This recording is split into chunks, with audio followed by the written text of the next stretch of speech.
Andrew McCart, iFLTV, delighted to be joined by Mr. Spencer Fearon himself. Spencer, I noticed that beautiful, beautiful rose bush behind you, my friend. Yeah, it is. Thank you. It's yeah, I've got green fingers. Yeah, Yeah, it's, beautiful, beautiful rose bush, mate. It's you've looked after it well. I've got a rose bush outside mine as well, but it's nothing the size of that one there. Listen, the reason why I wanted to speak to you is obviously the press conference today on this heavy impact. I mean, that card at the beginning was looking fantastic with Joyce and Dylan White and Reactor or Coley. It seemed to have lost its juice a little bit, but David Adeleye and Jeamie TKV, they've brought the juice back. The table, the arguments. Just talk to me about it, Spence. they have. But the million-dollar question is this: who is the better table flipper? Is it Tyson Fury when he was up against Derek Chisora? Is it Derek Chisora when he threw the table at Dylan White and Mark Tibbs? And Mark Tibbs, you map it, right? Remember that, right? And so I think that's the major question. I'm going to pick Derek Chisora. My winner's Derek Chisora. Seriously, so's mine as well. Because that was Derek Chisora just became He-Man just then. He picked up the table for it like it was nothing. But yeah. I'm glad that nobody didn't get hurt. I'm glad of that. But Jeamie TKV is a very good boxer, you know. Seriously, he's fundamentally sound. He's not the world's hardest puncher, right? But he's very fit, and don't be fooled by his body aesthetics, right? He's very fit. He trains really hard, and I do rate him. Like he's got very very good punch repertoire, very good punch repertoire. But like in the same, if you look on David Adeleye, now that David Adeleye is with Adam Booth, this is one thing that I want to say to you. And I've known Adam for a long time. I even worked with Adam way back 22 years ago now, right?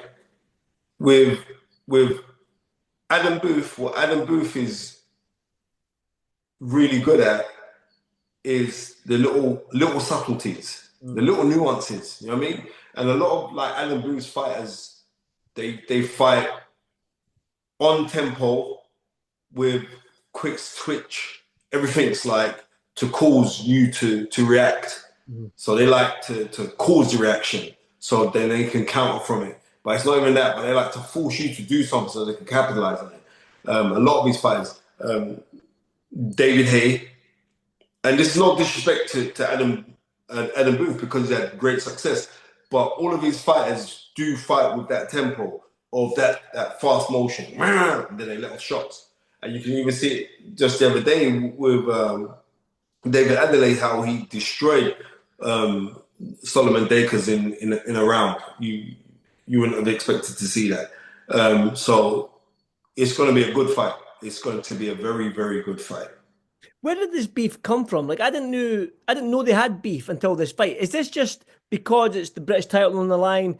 They're both sort of from the same area. They're both on the sort of same plateau in their professional career right now. And it's for the British title, and they know what this means. You win this British title, you're that one step closer to being up there in that stratosphere with the big names. Um, no, I don't think it's just only that. That's not only that. I think it's um, I think culturally it's got a lot to do with it. Like, you know what I mean? They're gonna know the same people. Like from the end, bro, I can't get beat by my guy. I can't.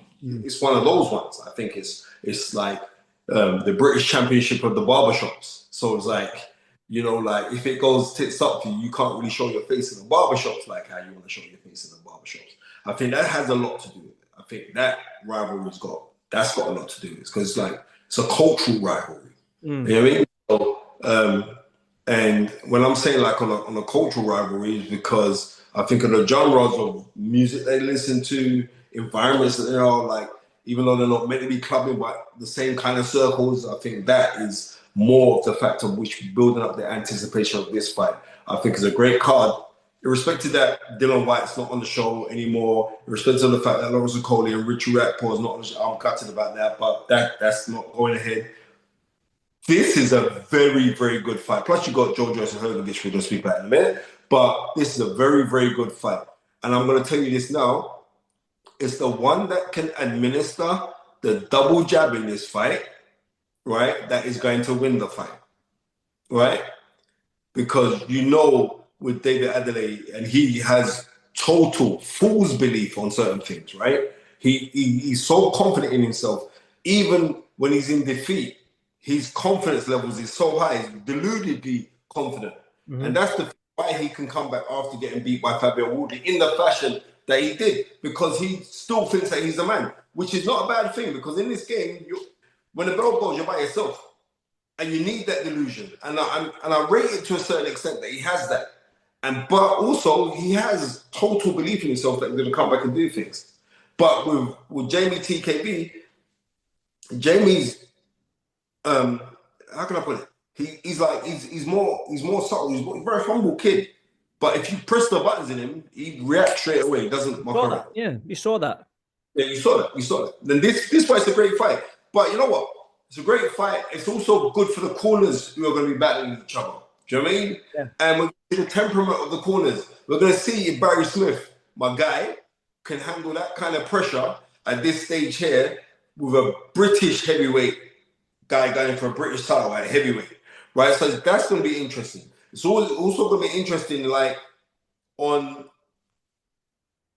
also going to be interesting on Adam Booth ain't really had a heavyweight since David Haye, right? But one thing I know, one man who I'm really confident of training heavyweights in this country is Adam Booth. That being said, is David Adeleye the favourite in this fight? You know what? I don't know what a betting on. I think that David Adeleye would be a slight favorite going into the fight, but that doesn't mean that he's going to be a winner in the fight.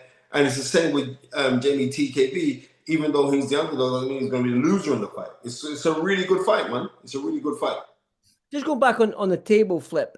Obviously, we like it as fans, as guys in the media, because we get to talk about it and all this sort of stuff. But obviously, we're glad that nobody got hurt. The microphones, the water, whatever it is.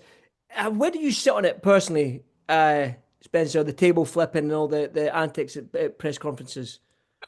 Do you know what? You have to realize what boxing is. Boxing is entertainment with blood. That's what boxing is, right? And also the magnetism of boxing is people can get seriously hurt in the game. You have to understand that we have to marinate the two of what it is. It's sport, but it's entertainment. But what kind of entertainment is it? And I don't think that was done for entertainment. But these things do spice up things, hence why, you know what I mean? The big Andrew McCart from IFL is hollering to hear my opinion. So it's not a setup. It wasn't like, oh yeah, when you're there, go throw the table. That was genuine. If you could hear the banter that was going on before, it's genuine. And it's going to be a really good fight, man. Definitely. And a good fight that I'm actually looking forward to, believe it or not. I'm gutted the Dillian White fight's not happening with Joe Joyce. However, I do quite like the Hergovic fight because I'll ask this. I'll just put it blunt to you then, Spencer. Does the loser retire, or has to retire? No. I think there's more onus. Like if Hergovic was to come second best, I think he could continue. Right? I think it'd be very, very damning for Joe Joyce if he was to come second best in this fight. I think the onus and the pressure is on Joe Joyce, and we have to be realistic here. Maybe he hasn't psychologically recovered from the two defeats by Zhang, because then he had an interim fight and then he lost to Derek Chisora, right? In a fight that he was a favorite going into that fight. Nobody didn't expect him to come up second best against Derek Chisora. And all the credit in the world should be given to Derek Chisora because he really fought his heart out that night, right? So when you look at it like this, you have to ask yourself, there is more pressure on Joe Joyce, even though he's not a person that really seems pressured. He's pretty laid back. But there's more pressure on Joe Joyce than there is against Hergovic. But Hergovic, he hasn't fought since the Daniel Dubois fight, has he?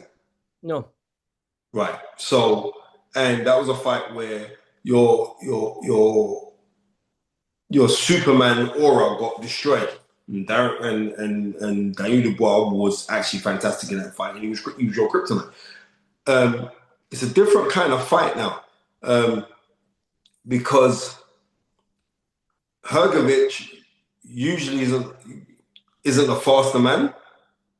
In this fight, he'll be the faster man simply because Joe Joyce, for all of his physical capabilities, doesn't fight as a fast fighter. He fights very lumbersome, right? And he's a very methodical fighter. Like, he picks his shots. Hergovic is going to be the faster fighter in there. But I don't know what Hergovic has got, because I don't know psychologically what's happened to him since him losing to Daniel Dubois. But you'd like to think that Hergovic was like a stand-in, even though he's had enough time to prepare. But you'd like to think that Joe Joyce should have maybe just enough to come out and be victorious, because you just like to think that. But I'm not rightly sure, and I'm going to be real with you. It wouldn't come to no surprise to me at all if Hergovic came out victorious in this fight. What I was like, obviously Joyce is close to, I think he's 40 years old come the end of the year. And there is more onus, like you said, if he does lose his fight, then maybe there will be questions as that's 4 losses and 5 fights. Hergovic is only 32 years old. When I saw that the other week there, I was almost like, it seems like he's been around for forever, Hergovic, but he's still only 32, and that's quite young for a heavyweight still. It is young. I remember, like, in the 70s, heavyweights don't peak to their 30, right? Because, but regardless of that, we don't know what that fight with Daniel Dubois has done to him psychologically. We don't know, right? And not only that, but he shipped some very, very hard shots in that fight. But then equally, we don't know what's left inside Joe Joyce, because the Joe Joyce and Dillian Whyte fight, I favor Dillian Whyte to be victorious in that fight, right? But you don't know what either of them have got, and this will make the fight very intriguing. And this is why I'm definitely watching it come Saturday night. Can you see an exciting fight? Because we don't know what the psychological effect has been on Hergovic. We don't know what the psychological effect has been on Joe Joyce with the Zhang losses and the Chisora loss, which he was favourite for. So we don't know what the psychological mindset is like right now. So what kind of fight are you expecting then, Spencer? I'm gonna be real with you, yeah. Hergovic still comes to give it, and I don't believe that Hergovic will be gun shy, because Joe Joyce is noted as an out-and-out puncher, and you saw him take it to Daniel Dubois, like, to try and stamp authority on Daniel Dubois. I think he's going to be even more so going to try and do this to Joe Joyce, because Joe Joyce is just coming off of a loss to Derek Chisora, right? And Derek Chisora, in his British passport, yeah, he's 40 years old. In his African passport, we used to go to school together. No,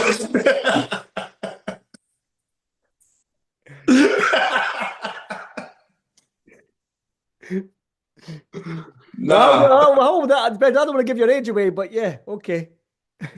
Listen, it is what it is. It's an exciting, intriguing heavyweight fight because of the variables behind it. I mean, the losses, and it's like a crossroads fight for both fighters in a sense. But before I let you go, the fight that I was really looking forward to, and I'm quite gutted, and I saw Richard Riakporhe today actually. Okay. I just want to get your thoughts on this Okolie Riakporhe fight. Can you see it happening in the near future? Do you think they'll still get it on? No. And I'm going to tell you why. No, maybe. You listen, right now, Lawrence Okolie is WBC #1 contender to fight Alexander Usyk, right? Now, all of a sudden now, Lawrence Okolie is falling ill, pulled out the fight. It could be genuine. I don't think it is. I'm going to be real with you. Lawrence is my guy. I don't think it's genuine. I think, like, right, as the late, great Dean Powell, who was Frank Warren's matchmaker, my dear friend, he literally lived up the road from me. Dean Powell always just said to me, Spencer, if you got a shot, you don't take any chances.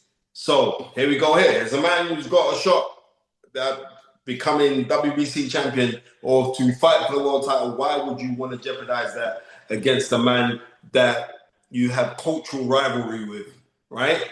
And you saw when they kicked off at the theatre for the Creed, for the Creed movie when I was there, and I stopped. I'm kind of gutted they weren't fighting because I know they've got a lot of work on for the back of it. But I would say